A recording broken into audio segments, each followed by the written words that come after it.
What's up, folks? How we doing? Thanks for checking out the video. It's been a long summer. Feels like I've been stacking outdoor event after outdoor event for weeks on end now, and I've got tons of video and images. I just haven't got around to do anything with them. So doing a lot of organizing, doing a lot of editing, and there's going to be a lot of new material coming up soon. So please like and subscribe, and let me know if you have any questions.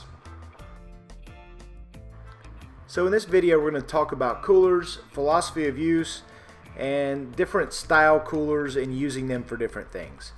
So depending on what we've got planned for the day or the weekend, what sort of outdoor activity we're going to do, really depends on what cooler we choose to use. If it's a short trip, like a half day on the river, or like going down to the pool to hang out for a little while, soft-sided coolers are the way to go. You don't need to keep ice very long, and soft-sided coolers don't keep ice as long as your larger roto-molded coolers or heavier plastic coolers. This is just a promo cooler that a family member gave me. Came from Children's Healthcare of Atlanta. Works great for half days. This is a polar bear cooler. They're a sponsor for Georgia kayak fishing. As you guys know, I am quite active with GKF. We use those a lot on overnight trips, paddles down the Chestatee, paddles down the Chattahoochee, the Etowah, that sort of thing. So the soft coolers are great, especially for a day trip or a half day trip, because that's about as long as they're going to keep ice. The Vibe Element 20 has quickly become one of my favorite weekend personal coolers. It's a roto-molded cooler. It's got a nice heavy seal, good compression, pressure valve, everything you're going to need, and a great solid handle as well too. So it's mobile, and you can keep ice for an extended period of time. That to me is super important on a personal cooler.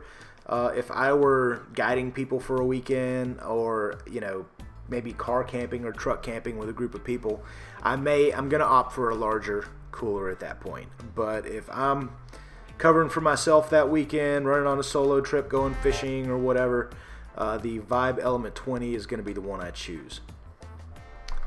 So it's compact. It is very easy to carry. As you can see here, I'm carrying it out to the beach. No problem. It's full of ice and drinks. One tip I have when carrying these, any roto-molded style cooler, is to carry it with the latches out. That way they're not hitting your legs as you're walking along. My largest cooler is the Orion. I believe it's a 64 quart. It's huge. If I pack it up full of ice and drinks and food, that sort of thing for the weekend, I need a cart, or I need a buddy to help me move it around. It's just really big. But it is ideal for group trips. Like I said, if there's 2, 3, 4 of us for the weekend, we're out there for 2 or 3 days camping and fishing, then it's the larger coolers are the ones that are going to be go-to. Also truck camping, or when I'm out at the off-road park, I will often opt for the larger cooler. Like I said, with the Vibe Element 20 and the smaller roto-molded coolers, it's great for a personal cooler. One tip that I have when using these types of coolers is I'll often freeze water in large water bottles and use that as the ice. And the advantage here is everything in your cooler is going to be useful. When the ice melts, it's not going to get dirty. You're not just going to dump it out and replace it with more ice. When you use the large water bottles and freeze those and the ice melts, then you can drink the water as safe drinking water. And this is super convenient when you're taking long trips, weekend trips, that sort of thing, because on the last few days, that's usually something you're starting to run short on, is water. So if you have dual purpose there, like you use the frozen water to keep your food cold for a couple days, and then once it kind of melts out, you can drink it.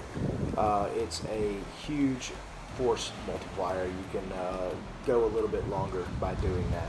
So in this video, we've gone over some of the coolers that I use on outdoor trips. If you guys have any questions or comments or anything to add, let me know. Put it in the comment section below, and I'll be sure to respond back. Thanks for checking out the video. Y'all remember to like and subscribe. We'll see you next time.